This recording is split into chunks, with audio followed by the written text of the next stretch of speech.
All right. Well, thank y'all for being here. And for those of you online, this is our last. We started a long time ago. This is our last one in Genesis. And we'll cover the last 3 chapters. And then next week we'll do an overview of Exodus, where we get into the departure out of Egypt, and then heading out to the land. Then we'll look at the giving of the aspects there and of the Levitical priesthood the next week. And then the failure on the part of Israel to go into the land. And they're going to wander around in the desert. And then the giving of the law before Moses dies and what all that means. So we'll close that out. And then I'm already starting to read through John to get ready for that. So as we go over today, would you join me in prayer before we get started? Father, we thank you that we have made it through this book. There is so much that we have learned. There were other things, so many things that we could have talked about, but we would have just got immersed in the details. But we thank you that we were able to cover what we did. And Father, that these are online that we could go back in and watch later if we want to review or if we weren't able to be here. And so, Father, be with us today as we close this out. And we see a lot of things that are being set up for what's going to happen when your people get in the land that ultimately leads to what we have in the body of Christ today. So, Father, we thank you, we love you, and it's in Jesus' name we pray. Amen. Okay, so as we do a review, we remember last week that now Benjamin has come, and so now all the brothers are there. And Joseph reveals finally who he is. And we saw that God brought all this together. We see that in chapter 50 today. But God was bringing all this together because there was a deliverance. The word deliverance is there. That means that it was an act of God where they were delivered out of not the plague, but the famine, into a land of plenty that we're going to see a map of today. And so everything that they need is there. Jacob is made aware. Remember, Jacob thought that his son had been eaten by an animal earlier in Genesis. And so he finds out that his son is alive. And then he's in Egypt. And then he's going along the way to Egypt. He makes an offering to the Lord. And then he speaks with God. And God said, I will be with you. And he kind of restates part of the covenant, the Abrahamic covenant, and just keeps that in the forefront. And then Joseph had told everybody, tell Pharaoh that we are shepherds, because shepherds were, the occupation of a shepherd was not highly looked upon. And so they would be separated from those in society. So tell them that so that though you're loved, we can go to a different place. He finally settles in Goshen, which is a land. We're going to see that in a map later. You've got that in your handouts or online. It's very fertile, and it's fertile to this day, the land for agriculture. Then remember, as the famine was getting worse and worse, after there were still a couple more years of famine left, Joseph gave the grain to the people. If you've ever studied World War II history, pre-World War II, before America got involved in it, it was called Lend-Lease. We would lend vessels naval vessels to England. We would lease them to them, but they would give them back to us. And so we would see here that though they gave the grain, Joseph gave the grain, when they were able to start growing crops, the people would give 20% back to Pharaoh, and they would keep the 80%. So this was a very equitable situation. And so very equitable. But remember, it kept people alive. Now, really what we have here is that in the ultimate sense, they became what would be referred to as a bond slave. Not indentured slavery like we had in this nation, but they were a bond slave. They chose to do that. They thanked Him for preserving them. So as I said, it would be kind of like today let's say that say a student they had school debt, and let's say that it wasn't the government that gave them the money, it would be a family. And so let's say this young man or young woman went to college, and I'm just using simple numbers here. Let's say that 4 years of college and room and board and all that cost $100,000. Okay, that's not uncommon.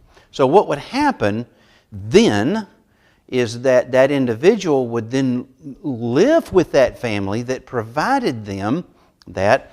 They would work to pay off the debt, so they might go get a job, and then in the evenings and on the weekends, they would work at the master's home, maybe doing work around the house or the yard until they paid the debt off. And once the debt was paid off, then they were free. That's what was going on in the Greco-Roman world and even in other parts of the world. So when you see the word slavery in the Bible, it is not. Sometimes it is a step up. It means that you're going to get to eat, you're going to have medical care, and you will have protection. So in our world today, we look down on the term slavery because of what happened in this nation. That is not what was going on there in Egypt. That was protecting the people. Had this not happened, had God not worked through Joseph, and had God not done that, they would have all died in that part of the world. So this is a good thing. And then Jacob is to be in the future buried in the land. He states that, and then he bows in worship. Remember, it's probably at the bed holding his staff, because bed and staff in Hebrew are almost the same word. But yet it says that in Hebrews 11, he's the only one that's indicated that he was a man that worshiped. It repeated that he worshiped. So that was a review from last week. And then we come to this. So we're going to, some of this we will go through a little faster, some of it not. But if you would, let's look in 48. We're going to look at 1 through 12. Okay. It says, sometime after this, Joseph was told, your father is weaker. In other words, he's sick. So he set out with his two sons, Manasseh and Ephraim. Now notice, Jacob is going to be in Goshen. Joseph is going to be in the capital where the Pharaoh is, where he is in charge. Okay, so that's a good little distance. I'm going to point that out in a minute. When Jacob was told, your son Joseph has come to you, Israel, that's his new name, summoned his strength and sat up in bed. Okay, Jacob said to Joseph, God Almighty had appeared to me at Luz in the land of Canaan and blessed me. He said to me, I will make you fruitful and numerous. I will make many nations come from you, and I will give this land as a permanent possession to your future descendants, which is the same thing he told Abraham and he told Isaac, the exact same thing. Then he's shifting gears here, and it's very wise. He says, your two sons born to you in the land of Egypt before I came to you in Egypt are now mine. Ephraim and Manasseh belonging to me, just as or in the same way that my natural born sons that Reuben and Simeon do. So he's adopting them. Okay, children born to you after them will be yours and will be recorded under the names of their brothers with regard to their inheritance. When I was returning from Padan to my sorrow, Rachel died along the way, some distance from Ephrath in the land of Canaan. I buried her there along the way to Ephrath, that is Bethlehem. When Israel saw Joseph's sons, he says, who are these? Now notice, his eyesight is not good. And Joseph said to his father, they are my sons, God has given me here. So Israel said, bring them to me, and I will bless them. Now his eyesight was poor because of old age, and he could hardly see.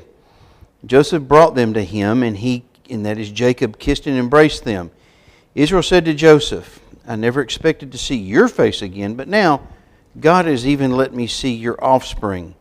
Then Joseph took them from his father's knees and bowed with his face to the ground. So there's a lot of honor here. Okay, for he's the third and the last of the three patriarchs. Okay, so we see here that of course he's sick, and then he hurries with his two sons. Now remember, these two sons are born to an Egyptian mother. Okay, so Jacob is doing the right thing here. And so he adopted them.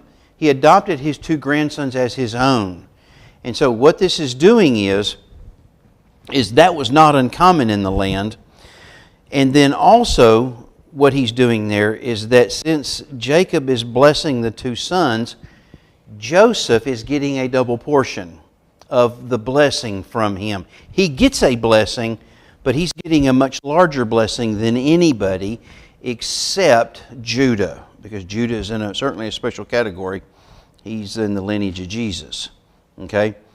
And so also in all of this, he's receiving a territory birthright.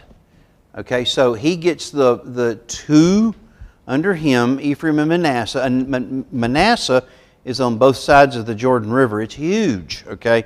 So Joseph is getting, in a sense, more territory than anybody, even though there's not a tribe named after Joseph, okay? So he's getting a territory birthright, even though he's not the firstborn. He's getting a firstborn blessing, all right? And then, so his later offsprings would dwell in Ephraim and Manasseh. That is assuming that Joseph had no more children, which it's not recorded that he did. Okay. Now, verse 7 says that why Jacob wanted to adopt his sons as his own. Now, this is multifaceted. Remember, who was the wife that Jacob loved? It was Rachel. And then Laban slipped Leah into the bridal chambers, and then it was Leah that he consummated the marriage with, though he thought a wedding to Rachel. And so that kind of threw a wrench into the works.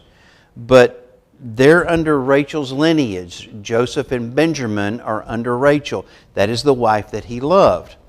And so also he wanted to bring them into the family. Why did he do that? Because if they would have stayed under Joseph with the Egyptian mother, they could have been drug over into the Egyptian lineage. They could have got caught up in that culture.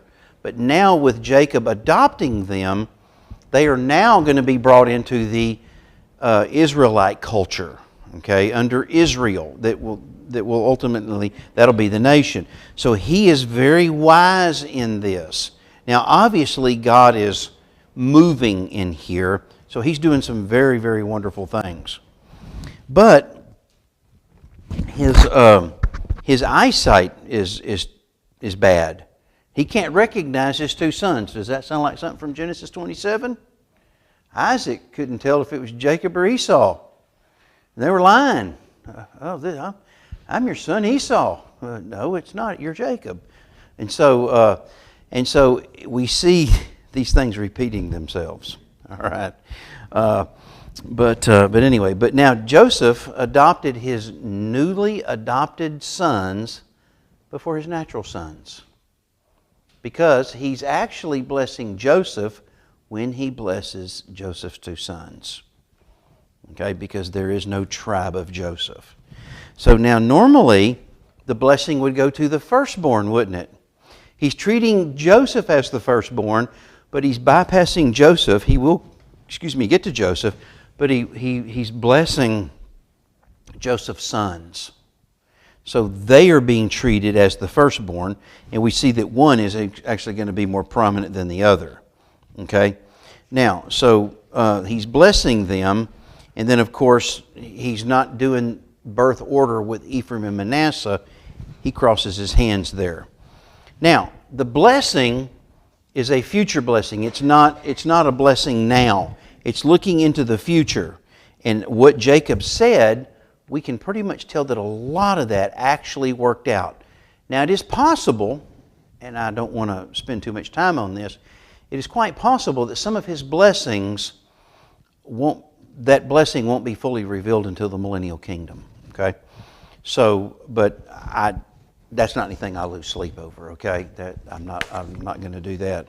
But these blessings, much of them are working out. The main blessing is we see that he is very unhappy with his first three sons because of what they did.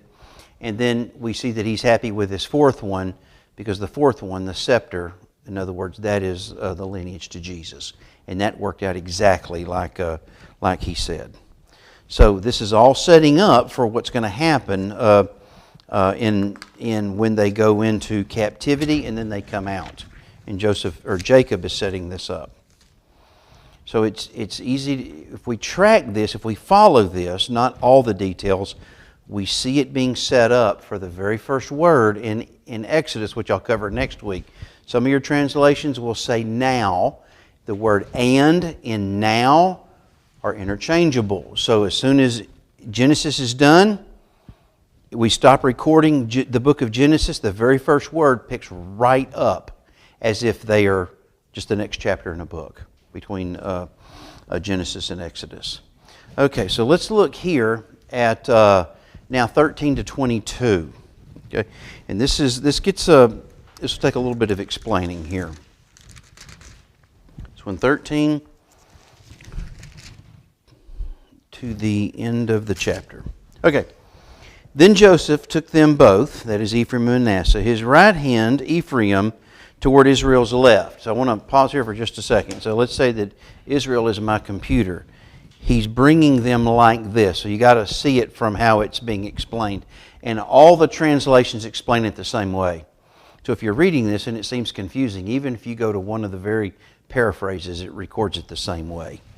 Okay, so it's explaining it as you're looking down on it from Jacob's perspective. Okay, and so brought them to Israel.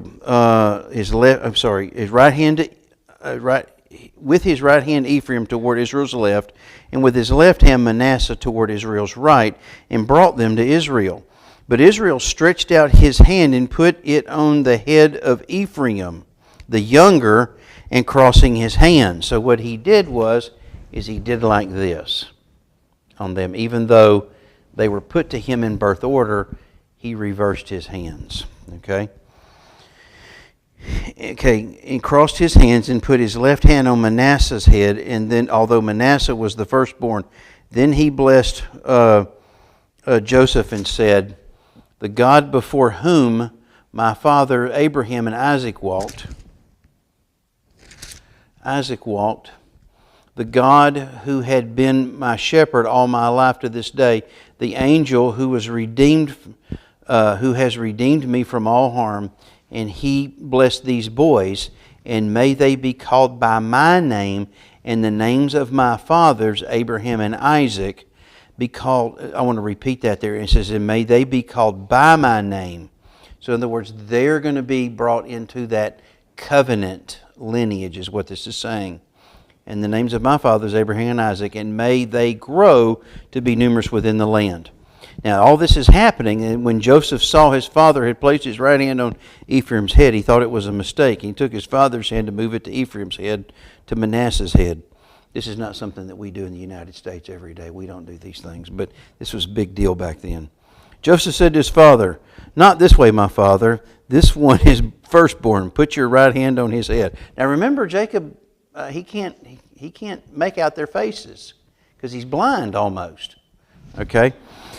But his father refused and said, "I know, my son, I know. He too will become a tribe, and he too will be great. Nevertheless, his younger brother will be greater than he, and his offspring will become a populous nation." This was true. So he blessed them that day, putting Ephraim before Manasseh, and said, "The nation Israel will invoke blessings by you, saying, 'May God make you like Ephraim and Manasseh.'" That actually took place. Israel said to Joseph, "Look, I'm about to die, but God will be with you and will bring you back to the land of your fathers. Over and above what I am giving your brothers, I am giving you the one mountain slope that I took from the Amorites by the sword and bow." Okay, lots going on here. All right, so as Joseph is presenting them there, as he's bringing them there, the patriarch, who is Jacob, understands what needs to happen. How he knows this, I don't know. God obviously gave him that, because what he's saying here actually worked out later once the land is settled. And so he knew where God was taking things. And so the greater blessing actually went to Ephraim and not Manasseh. It was in reverse order there. And so Jacob, again, is trying to cross his arms. "Hey, Dad, let me straighten you out here. Hey, Dad, you can't see what you're doing." And who couldn't see what he was doing? What happened to Jacob? He got deceived by Isaac. Or Jacob deceived Isaac. I'm sorry, and so Jacob goes, I know what's going on here. Okay, and so then he blessed Joseph, but because his two hands were on Joseph's sons, it was they who received the blessing. So he blessed Joseph through them, and that's important to see because these blessings that he's talking about are future. Some of these blessings aren't going to be able to be seen for over 400 years. Now, what do you and I think of blessings? We think of cash and stuff today, don't we? That's what we think of. Oh, I got to wait for this blessing? No. I want it now. And so it's cash now, stuff now. But these blessings are long term. Because some of this is when they get into the land, they won't see it until even well after the land is settled. So they will die not having seen the fulfillment of the blessing.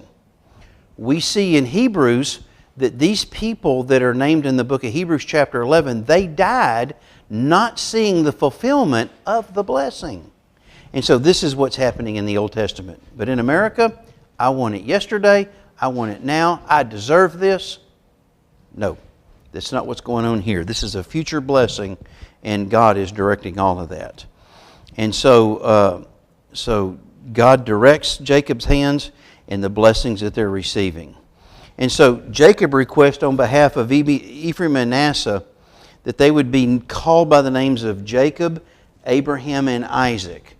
And so what he's saying is that though the covenant was through Abraham and then Isaac and now Jacob, whose name was changed to Israel, the covenant will flow also. It will include Ephraim and Manasseh, which they're part of the 12 tribes of Israel. And so that they would be called by them and not by Pharaoh, and not by Ramses, who came later, and not by any god in Egypt. When he adopted them, that was basically in a very honest way letting Pharaoh know these boys belong to me, even though their mother is Egyptian. They're Hebrew. Okay? And so he's setting that up there. And of course God was in that. And then he says, he expressed confidence that all of these descendants are going to return to Canaan, that he will return to Canaan, and all of his descendants will return to Canaan. They have to, because where is the covenant land? In the land of Canaan, future nation of Israel. So they have to come back there at some point. He just did not know when. Okay? Now, when the covenant went to Abraham, it said, your people will be in a land, I think it said 400 years. They were in Goshen for about 30 years, and then they were in captivity for about 400 years. So there is the 430, but yet they were in the land that long before God brought them out. Now, Jacob didn't get to see that. Joseph didn't get to see that. They had died before they were taken into captivity. But God is setting this up. Now remember what I said last week. If they would have stayed in Canaan, they would have been farmers, and that's about it. But they needed to be a future nation. So when God brought them into Egypt, they were able to grow numerically because they had plenty of resources when they were taken into captivity. Those were slaves that would learn to do wood cutting, metal carving or carving work. There would be people that would be involved in making bricks. There would be people that would be involved in transportation. There would be people that would be helping the military. There would be people that would be serving as slaves, erecting structures, leading people. It was doing all of that.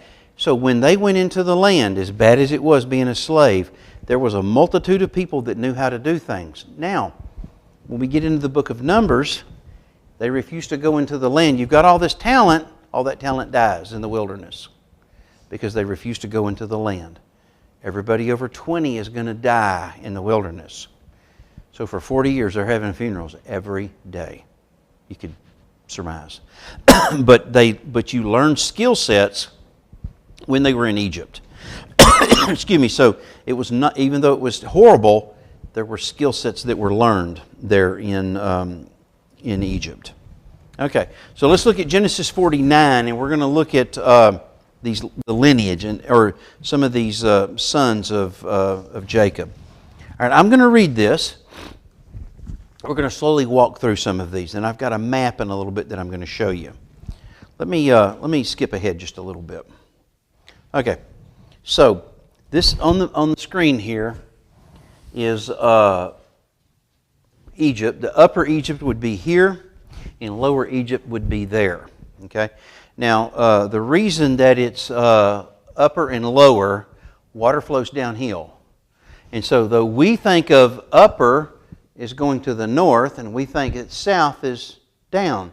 Well, and they didn't think of it like that, so it was higher elevation. It would flow out to the Mediterranean Sea, so this is Lower Egypt, Upper Egypt is up here. Okay, also, when they're in Memphis and Cairo and some of these areas is where a lot of where the headquarters was. Okay, now this was a farming land. So look at all of this going down here. Okay, they put them in the land of Goshen. So the Nile River floods.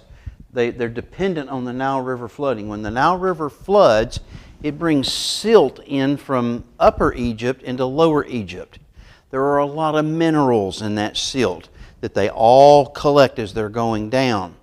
And so all this multitude of silt that has a lot of nutrients in it goes into this delta here, the Nile Valley, and it floods that, and then they can grow crops. This is incredibly agricultural productive even today.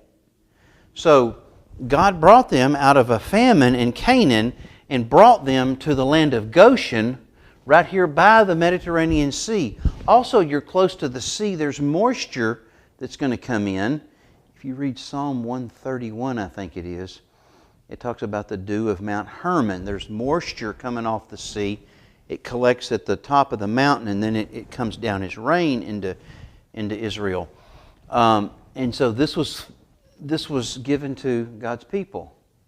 They got to live and grow here. And of course they got taken into captivity. So this is the land of Goshen. Over here is where they had come from to come down here to get grain. Okay? So that's the land of Goshen in that general area. Now when we get into the land, okay, when they come into the land, I'm sorry that is not as clear as this. But when we start going into some of these tribes, I'm going to point out where they are. Okay, now you see that for the Philistines were Philistia and then the Moabites.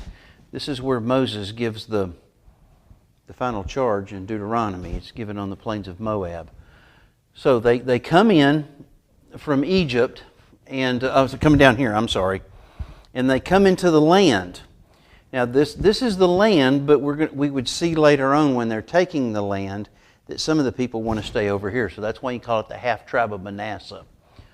Okay, so this is where they were. Now something I want to point out is you see that Simeon, okay, did not have a land all of their own. Simeon had kind of been bad.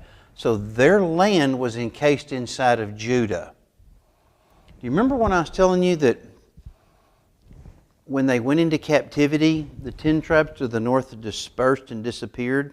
And I said there are some people from Judah, Benjamin, Levi, and then Simeon. This is where I said that some of the Semites, the Simeons, because they were taken away because they were down here. Okay, and of course Benjamin and Judah were in covenant because the covenant between David and Jonathan. Okay, remember they entered into a covenant. So that's why you see Benjamin and Judah always together. We're going to see that later on. We won't get into that here. But you'll see where the tribes are, and then Simeon is part of Judah.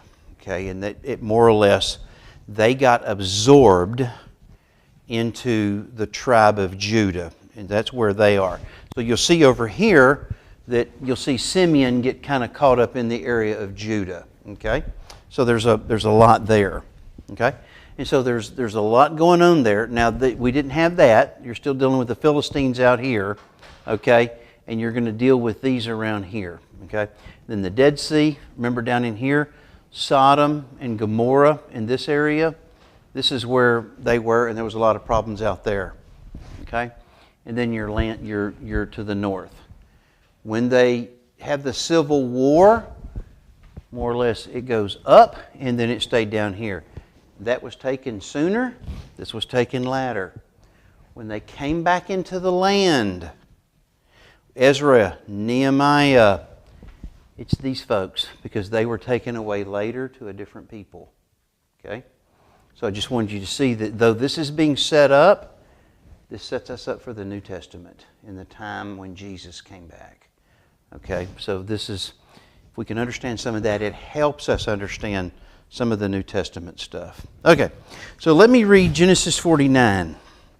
And then I'm going to leave that up there, and then I'll come back to the slide here in just a minute. Then Jacob called his sons and says, "Gather around, and I will tell you what will happen to you in the days to come." Some of this is 400 years.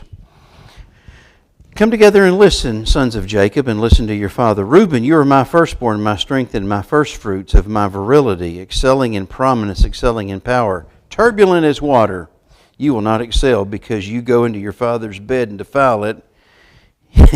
He got into my bed. Remember, he slept with his concubine, Bilhah. That was a no-no. So, you're out of here, Reuben. "Simeon and Levi," he linked them together, interestingly enough, "are brothers. Their knives are vicious weapons. May I never enter into their council, and may I never join their assembly, for in their anger they killed men. On a whim, they hamstringing oxen. Their anger is crushed, for it is strong, and their fury, for it is cruel. I will disperse them throughout Jacob and scatter them throughout Israel." Okay, some of that came true. Okay, "Judah, your brothers will praise you. Your hand will be on their necks, will be on the necks of your enemies. Your father's sons will bow down to you. Judah is a young lion, my son. You return to the kill. He crouches, he lies down like a lion or a lioness. Who dares to rouse him? The scepter will not depart from Judah." That means the preeminence, the king's scepter will not depart from Judah, or the staff from between his feet, until he whose right it is comes, and the obedience of the peoples belongs to him. He ties his donkey to a vine, and the colt of his donkey to the choice vine. He washes his clothes in wine, and his robes in the blood of grapes. His eyes are darker than wine, and his teeth are whiter than milk. Okay, that his teeth being whiter than milk is an honorable thing. "Zebulun, you will live by the seashore, and will be a harbor for ships, and his territory will be next to Sidon. Issachar is a strong donkey." I love in the King James. You can just about imagine what it says in the King James.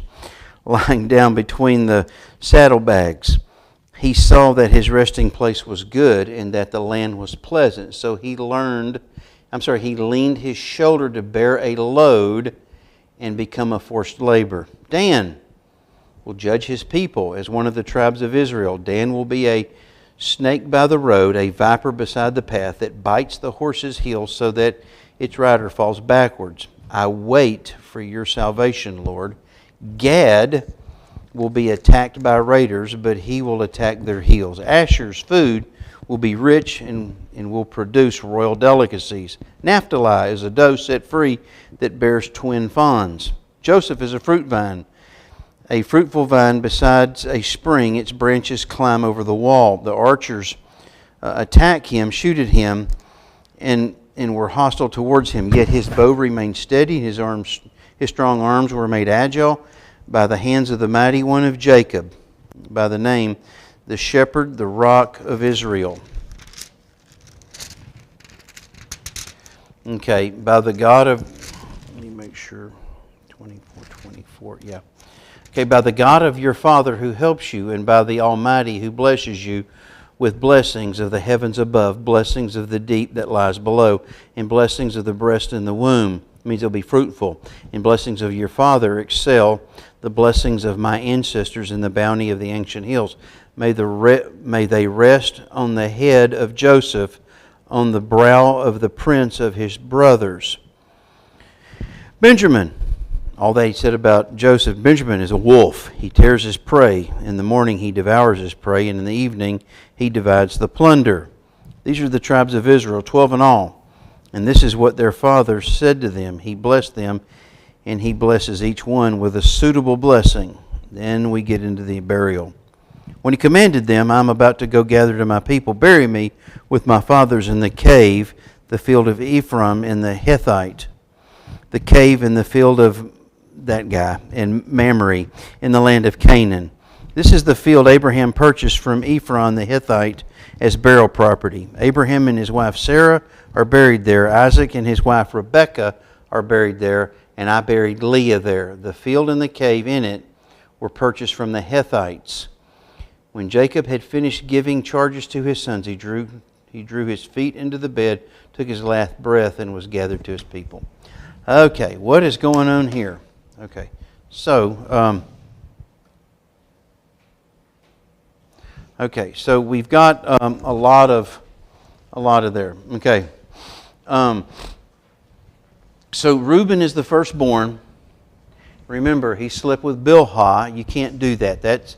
Even though Bilhah was a concubine, she was still had rights and privileges as a wife, though not the preeminent one.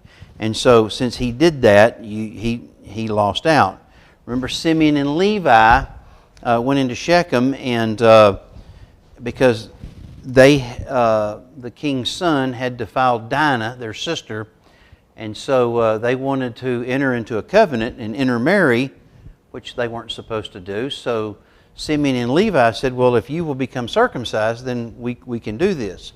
Circumcision was not to be used in that way. It was the covenant sign with God and Abraham. So when they were healing from their circumcision, Simeon and Levi went there and killed everybody. So that is why they were lost out. Okay. Also, Levi is scattered. If you'll recall, in the book of Exodus, right after the golden calf incident, when Moses comes down off the mountain, there's several thousand that are killed because they were worshiping the golden calf, and they were really having an orgy in front of that thing. Okay, it was not. And Moses is up there getting the Ten Commandments, and this nonsense is going on down here. Well, Levi is one of the tribes that stepped up to assist. So they rose to the occasion. They became the priestly tribe. They were scattered all over Israel as places of refuge and where they would help the people worship God. So though they started out bad, they were scattered all over the nation. So you see, God was working through Jacob in all of this. Okay, and then Judah, the scepter, he's the one. He's going to take the lead role. Zebulun is going to live near the seashore. Some translations will say that he's like there on the seashore. He's not. He's by the seashore. But the trade route, they found out, runs through there. So the commerce from the ships flows through there, which is good. Issachar, agricultural land. He is a worker. He's not a fighter. Okay. Dan, Samson. Not this Samson. Okay. The long-haired ladies' man came from the town of the tribe of Dan, and then they introduced idolatry later on. So they are. There's a lot of work to be done with the tribe of Dan. Gad, and he have frequently attacked, but they're fierce warriors. Asher, it's fertile agriculture. They're farming land. Okay, and then we get into Naphtali. There's speed. There's military prowess. And they have agility. They are very mobile. And of course, Joseph, there's a double portion, very fruitful. Manasseh is a huge there. Ephraim, after the split, okay, I think I have that written down. I don't have it here. In the future, when there's the split, the divided kingdom, after Solomon dies and there's Rehoboam and Jeroboam, a lot of times the northern kingdom will be referred to as Ephraim. You will see that referenced as Ephraim. It's one of the tribes there. And so Ephraim, that's why we go back to Jacob's blessing, Ephraim is sometimes referred to as the northern kingdom. Not always Israel, but Ephraim. Okay? And so the let me get ahead of here. Okay, and so you see that, and then there's references. So the multiple references to God for as you see on Joseph, that meant God was with Joseph. So remember, I kept talking about the dysfunction of the family, Jacob's family, because Isaac's family was dysfunctional. Remember, Rebekah was told by God that there's two nations in your womb here. Why didn't Jacob, or why didn't Isaac get on board with that? Rebekah is the one that's acting in a kingdom way. Isaac is not. And so there's this, I don't know, it's kind of like this. Let's say that something happens at the house. Well, the husband and the wife are going to talk about it. The kids are going to know about it. You talk about these things. You have conversations. It didn't appear that these people ever talked to one another. They just went day by day and did their own. They were all operating in a silo. Well, that's dysfunction. And you see the dysfunction out of all that, but yet God still worked in it. And there's protection even when the brothers were throwing Joseph. They're arguing over him. They were mad at him. They hated him. God kept giving him visions. Then they threw him in the pit. Then they sold him to the Ishmaelites. And then he went into Egypt. He went into Potiphar's house. His wife wanted him. He said no. Then she lied about him. Said, hey, I can't do this. I'd sin against God. Then he's thrown in jail. And then he has an opportunity to get out. And the baker doesn't tell the Pharaoh about Joseph being in jail. So he's in jail probably around 10 years. And Joseph is thinking, what in the world is going on? I didn't do anything wrong. I just interpreted a dream. And then he interpreted the baker and the cupbearer's dreams. And then he finally gets into the house of Pharaoh. And Pharaoh said, you can interpret dreams? He goes, nope, God can. So now he's there. So all along, God was with Joseph. So when we're going through mess, and let me just go ahead and say this. Sometimes we just want to go in the backyard and spit and cuss. God might be in it, okay? We need to slow down sometimes and realize God might be in this. I'm dealing with this. I don't want to deal with this, but God might be in it. Because we see over and over again God was in it with this. Okay, and then Benjamin is like a wolf. He's aggressive. Now, Benjamin is aggressive. The tribe of Benjamin is almost wiped out. We see in the book of Judges. And so they just about wiped out. But they are very aggressive. And Benjamin and Dan do some dumb things in the book of Judges. Okay? Very wicked. In fact, Winfield was going to teach something in Judges, and Pastor David and I said, well, don't get to the end of the book. Just skip over it and teach the students. We don't need to learn about chopping up a concubine and sending her all over Israel. We don't need to teach that stuff to the students, okay? So if y'all are listening online, we do try to keep it age appropriate. They don't need to learn about that. They'll learn about that in time. Okay, so now Jacob is to be buried with his ancestors.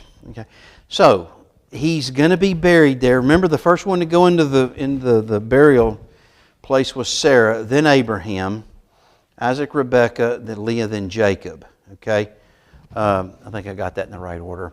Or Rebekah and then Isaac. That is the covenant people. Okay, that is the future plan there, that those people, those are the ones that are buried there in the cave. Abraham and Sarah, then Isaac and Rebekah, and Jacob and Leah. Abrahamic covenant passed through him, which it passed through them to him, through them to him, and through them to Judah and the rest of the family. Okay? So and then Perez, and it goes on into Jesus. Okay? And so he's buried in that cave. Those are the only people in that cave. So the three patriarchs in the cave, and their wives are in the cave. This is the only patriarch that was monogamous. They couldn't have a child, then she passed, and he had some other wives and had more children. And then Jacob and Leah, which he thought he was getting Rachel, but got Leah and then got others, and then Rachel and Leah were fighting over him with mandrakes and those things. Okay, so they're there. Now Jacob knew that God had a plan for his people because his people were going to come back to the land because the promise was a nation. Remember, to be a nation, you've got to have people, you've got to have a land, you've got to have a government. They couldn't be a nation in Goshen. Okay, they had to have a nation, they had to have people, they got the people. Then they had to have a government. They got that in Exodus, in Leviticus, and Numbers, and Deuteronomy. And then they finally got the land in the book of Joshua. So when they get into the book of Joshua, now they are in the land and they are finally a nation. Genesis sets that up. Okay? And then, of course, they bring in eventually the Messiah. And then so that God had that for His people, and then Jacob gave the charge to his sons. So it's kind of like his last will and testament. Then he took his last breath, which meant he passed away. He went to be with the Lord. In an Old Testament context, okay? But he certainly is one of the patriarchs. He went to be with the Lord. Okay. So let's go to chapter 50. We're going to look in 1 through 11. Okay? 1 through 11. All right. Okay. Then Joseph, leaning over his father's face, wept and kissed him. He commanded his servants, who were physicians, to embalm his father. So they embalmed Israel. They took 40 days to complete this, for embalming takes that long, and the Egyptians mourned for him 70 days. When the days of mourning were over, Joseph said to Pharaoh's household, "If I have found favor with you, please tell Pharaoh that my father made me take an oath, saying I am about to die. You must bury me there in the tomb that I made for myself in the land of Canaan. Now let me go and bury my father, then I will return." So Pharaoh said, "Go bury your father in keeping with your oath." Then Joseph went to bury his father, and all Pharaoh's servants, the elders of his household, and all the elders of the land of Egypt went with him, along with all Joseph's family, his brothers, and his father's family. Only their dependents, their children, their flocks, and their herds were left in the land of Goshen. So obviously that would have been the Egyptian, somebody would have cared for the children. Horses and chariots went up with them. It was a very impressive procession. When they reached the threshing floor of it is called Atad, which is across the Jordan, they lamented and wept loudly, and Joseph mourned seven days for his father. When the Canaanite inhabitants of the land saw the mourning at the threshing floor of Atad, they said, "This is a solemn mourning on the part of the Egyptians." Did I get ahead of myself? No. Okay. Therefore, the place is called Avel Mitzrayim. Avel Mitzrayim. It is across the Jordan. Okay. So we come to Jacob's burial. Now, they embalmed him for 40 days. It took a long time. Today, it takes no time at all. Now, notice, in Egypt, I didn't bring this out. It doesn't say. It was normally the priests that would embalm you, not the physicians. But he's having the physicians do it, and it says likely that he wasn't interested in having the priest do all these Egyptian hocus-pocus stuff on him when they're embalming him. They wanted the physicians to do it. Ultimately, I don't know that it mattered, but he had the physicians do it and not the priest. Okay, and so the priest would do that because the priest would be the ones that would embalm Pharaoh, put him in the tomb and all that, because they'd be doing all these things. You know, taking body parts out and putting them in a vase and putting them in the pyramids and all this other stuff. They didn't do that with him. They just embalmed him. Okay. The degree in what all they did, that's not recorded, but they did embalm him, okay? But it was the physicians, not the priest, okay? And so, so they mourned for 70 days. This is a high honor that you would pretty much shut down the nation for 70 days to mourn Jacob, who was not born there. He kind of came in.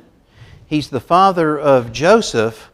Nobody knew about him until he came to town. I don't know if Joseph talked about his family, but that's a high honor that the Egyptians are showing this man and the family.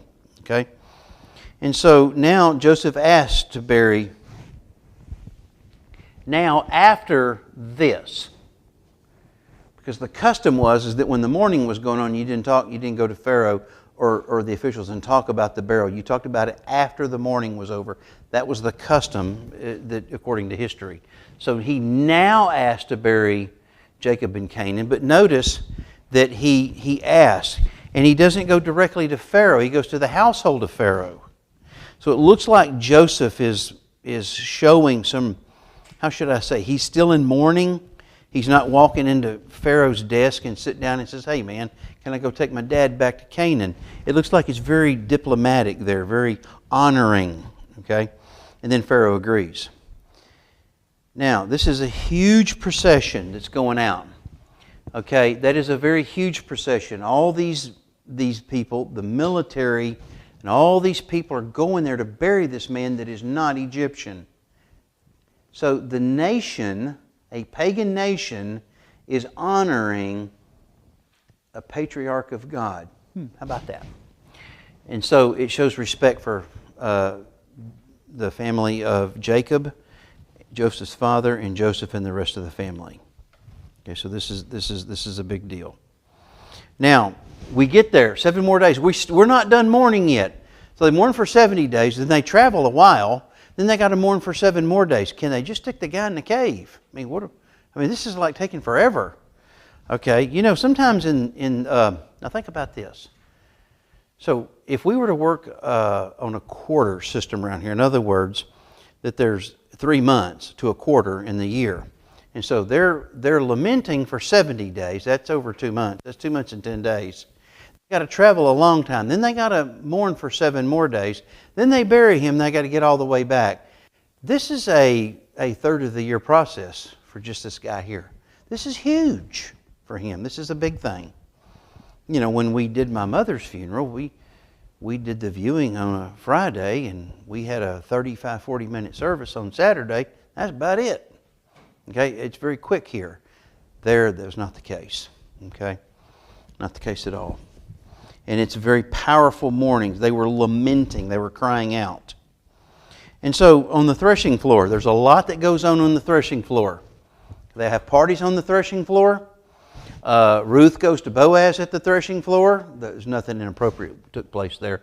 But on the threshing floor, at times, they would have parties. Okay, so they did more than grain on there. Sometimes they'd get a little liquored up on the threshing floor.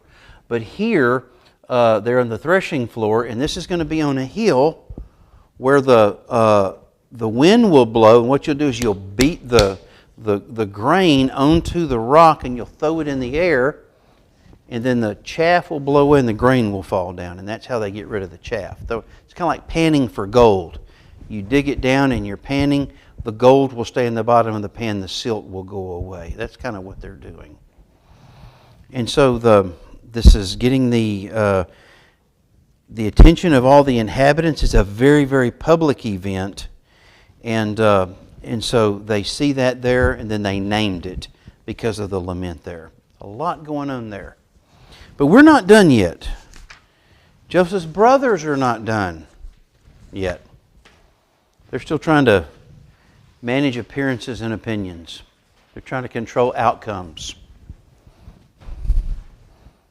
And that's been going on since long before then, and it's been going on even to today. So let's look in verse 12, starting in verse 12. Okay. So Jacob's sons did for him what he had commanded them. They carried him to the land of Canaan and buried him in the cave of Machpelah in the field near Mamre, which Abraham had purchased as burial property from Ephron the Hethite. And after Joseph buried his father, he returned to Egypt with his brothers and all who had gone with him to bury their father. So everybody's out here. All these Egyptians, all these people are mourning the father of Joseph's brothers. You would think that we've been spending all this time together, that everything's okay. But when Joseph's brothers saw that their father was dead, they said to one another, if Joseph is holding a grudge against us, he will certainly repay us for all the suffering we caused him. So they sent this message to Joseph. Oh, they used a courier to get a message to Joseph. How about that? Before he died, your father gave a command. Say this to Joseph. Please forgive your brothers' transgression and their sin, the suffering they caused you. Therefore, please forgive the transgression of the servants of the God of your father. Joseph wept when their message came to him. His brothers also came to him, bowed down before him, and said, we are your slaves. So in other words, they're really trying to say, hey, brother, we're still friends, aren't we? And he goes, but Joseph said to them, don't you be afraid. Am I in the place of God? You planned evil against me, but God planned it for good, to bring about the present result. If I have time, I want to get into the word planned. It's the same word in both cases. Okay, the brothers meant it for evil, but God meant it for good. So that means possibly that God meant it through them for evil for good. That can have some discussion there. The survival of many people. Therefore, don't be afraid. I will take care of you and your children and be comforted. And he comforted them and spoke kindly to them. Then Joseph's death. Joseph and his father's family remained in Egypt. Joseph lived 110 years. He saw Ephraim's sons to the third generation, the sons of Manasseh, the sons of Machir, and recognized by Joseph. Joseph said to his brothers, I'm about to die, but God will certainly come to your aid and bring you up from this land, to the land he swore to give to Abraham, Isaac, and Jacob. So Joseph made the sons of Israel take an oath. When God comes to your aid, in other words, when he delivers you from this land into our land, you are to carry my bones up from here. Joseph died at the age of 110. They embalmed him and placed him in a coffin in Egypt. So in other words, they didn't bury him yet. He's in a coffin. He's not in the ground. He gets carried out of there. So we see there that the burial of Jacob is exactly as he wanted it. It happened exactly like he wanted it. He probably didn't understand all the procession and all these other things. But now the brothers are concerned. Now they're going into damage control mode. Now we're going to start trying to appease brother and make sure that everything is okay. Because these people aren't our people. Our brother is now one of these people, and they might consume us and kill us. Okay? And they're concerned that Joseph is angry and he's going to seek out vengeance on them. Okay? That he might do them harm. So they sent a message and said, hey, Ben, Dad said to forgive us. Dad said, hey, let bygones be bygones and forgive us. Now, Joseph doesn't seek revenge. He acknowledges that God was in it. Now, they meant it for evil, but God meant it for good. It's part of the covenant plan. Because the covenant went to Abraham, then Isaac, then Jacob. The covenant had to be fulfilled with these Jacob's family. Joseph had to go into Egypt to preserve them so they would not die, so that they could go into the land and bring forth the Messiah. And then Joseph takes care of the family. He lives to be 110, and then he receives the promise. And he's buried in the burial land, in Joshua 24. Okay, he's actually buried in Shechem, but he's in the land. It's in the land of Canaan. Okay, we see that in Joshua. We also see it in the book of Acts. It's referenced that he's buried there. Now, again, so he's here in this area. He's staying there until the Exodus. When they leave in the Exodus, they carry his bones in a box. Okay? And then they come here to the land, and then they come in. Okay? And so he is buried in the land of the Promised Land. He's buried there in Shechem. Where is Shechem? I don't see that on here. Okay, right here. He's buried in the land of Manasseh. Okay? He's buried in his son's territory, Shechem. The Bible doesn't say exactly. They think they know where it is, but they don't know exactly. Okay?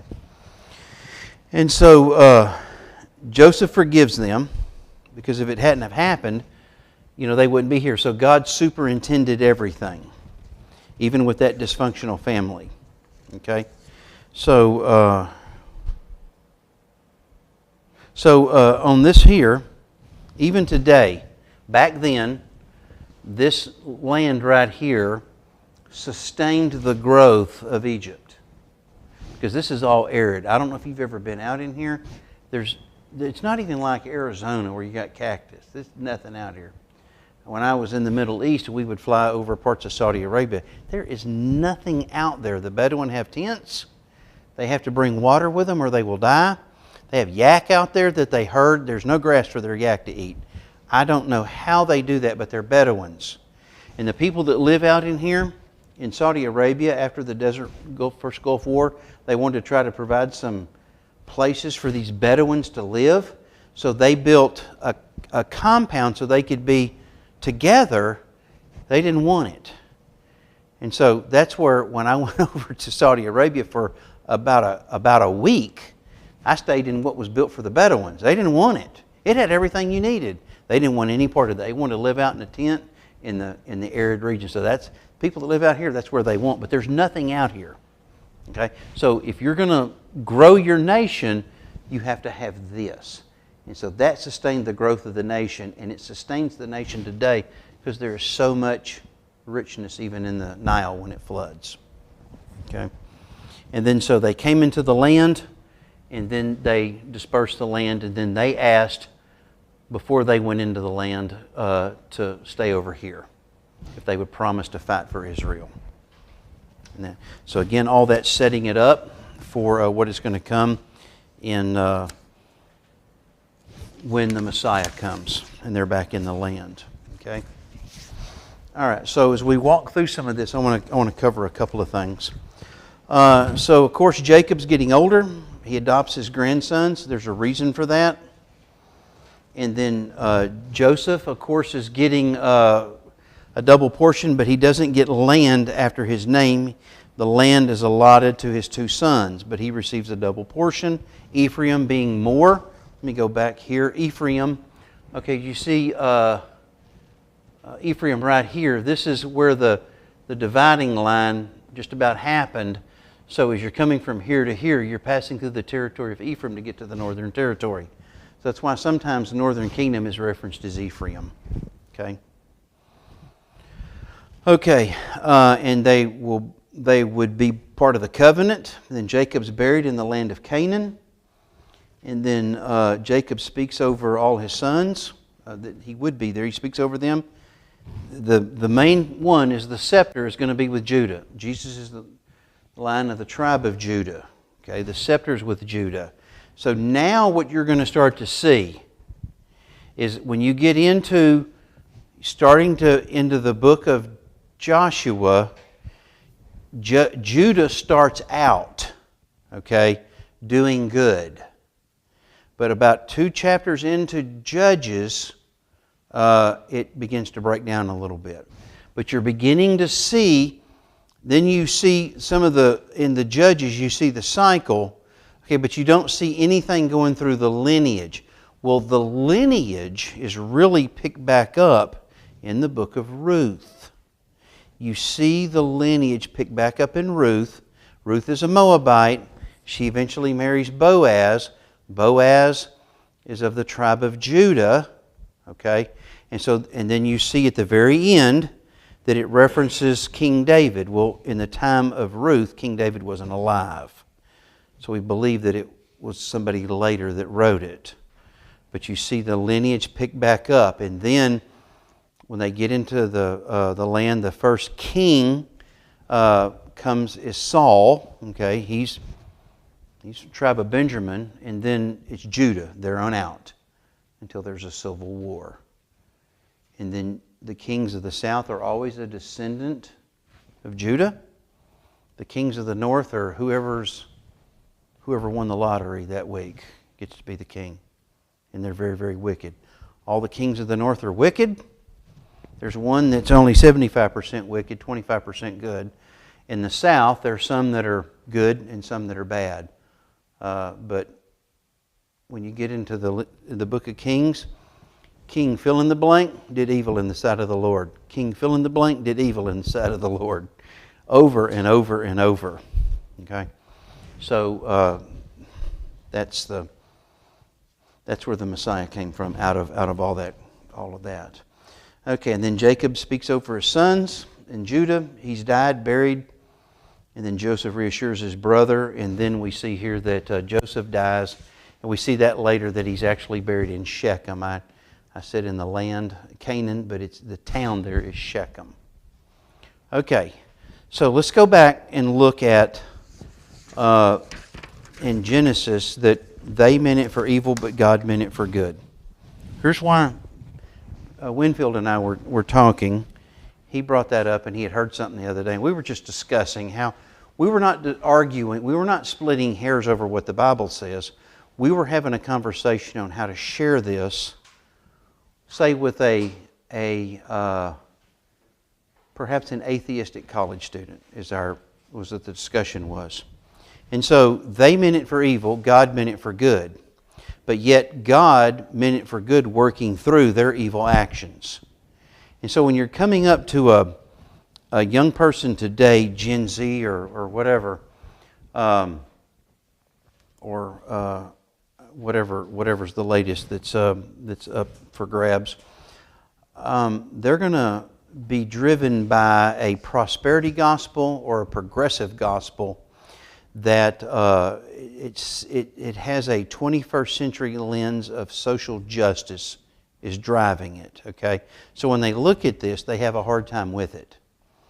So when you see that God meant it for good, but they meant it for evil, but yet God superintended what they did.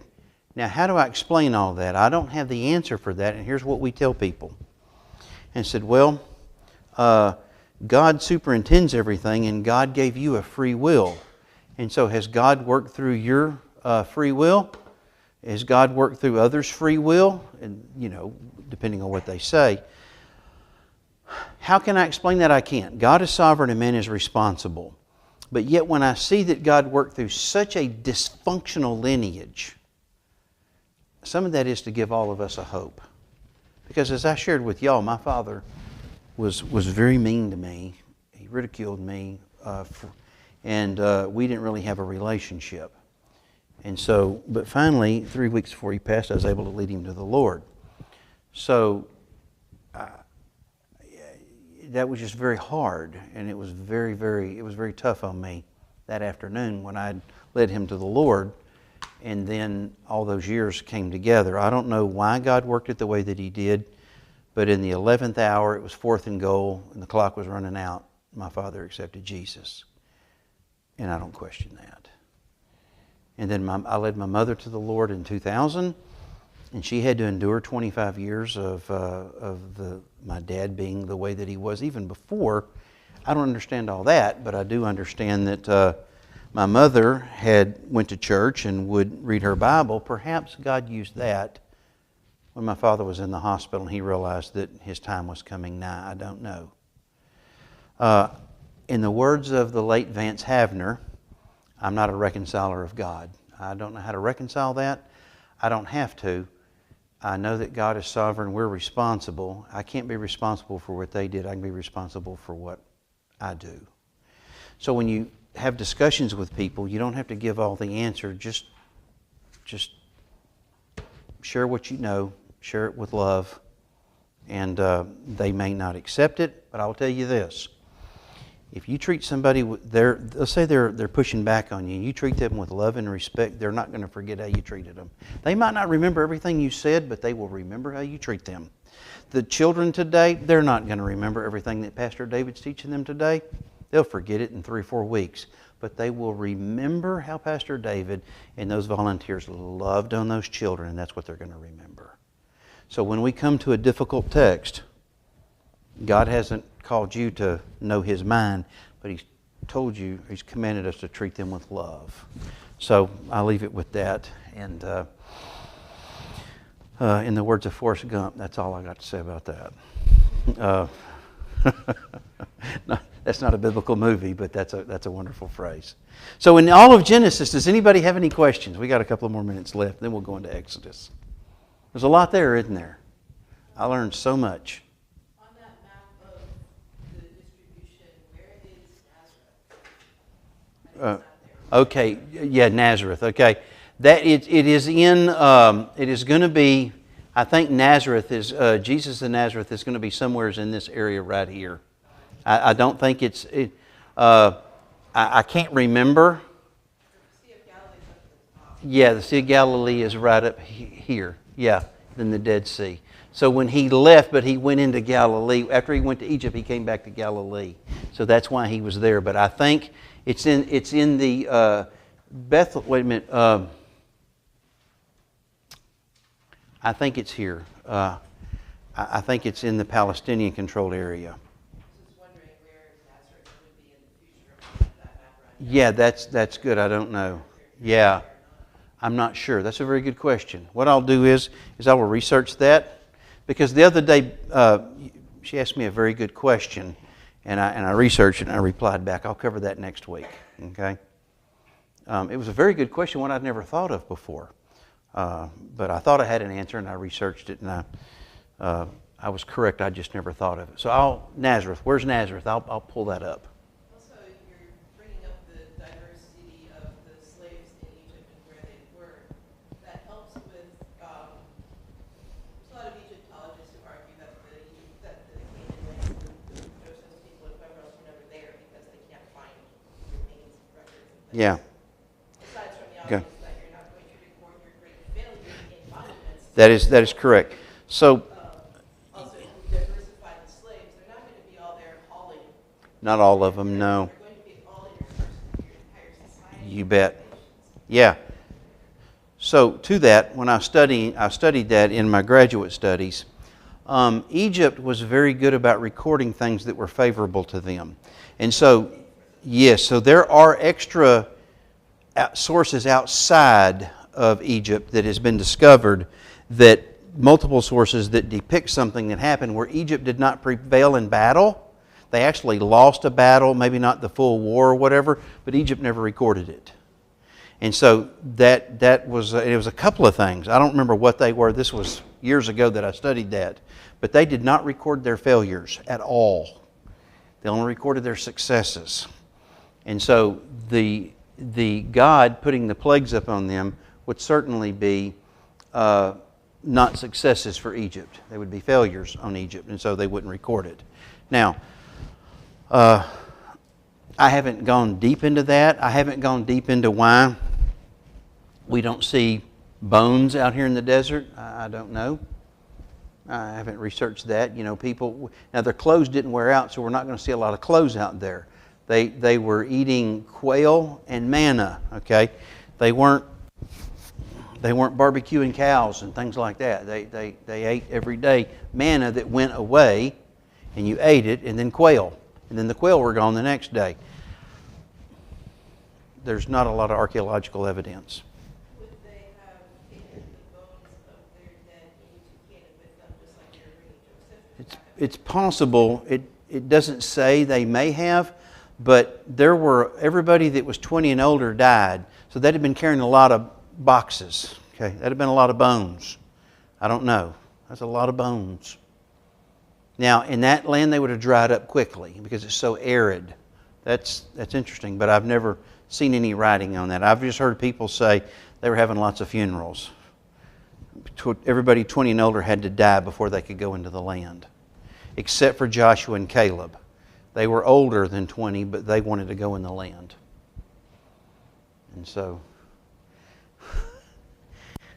I'm so thankful that I live today and got air conditioning, and I get to eat food from India. I do. Okay, so we will go over Exodus next week. I'm going to cover just the coming out, the plagues, the encounter at Mount Sinai, the leadership principle. It's called the Jethro model in Exodus, that Jethro and Moses are talking, that's applicable to everything. Basically the Ten Commandments, and we're going to touch a little bit on the tabernacle and how that was not original with Israel. A tabernacle predated Israel, but God used what was around them to say, okay, you see this now points to me. And it just shows the glory of God. So let me close in prayer, and I thank y'all so very much. Father, we do thank you. Father, we did not exhaust this. I don't know anybody that could. but we thank you that we have learned so much. There are questions that get asked, things we don't think of all the time, that help us understand even more. Father, thank you for this community. And Father, in the next few weeks that come, and Father, that we would gather next year or the next semester as we look in the Gospel of John and we see the magnificence of the King, your Son, and how wonderful He was and is and will forever be. We thank you, we love you. It's in Jesus' name we pray. Amen. Okay. So if you can, please come back.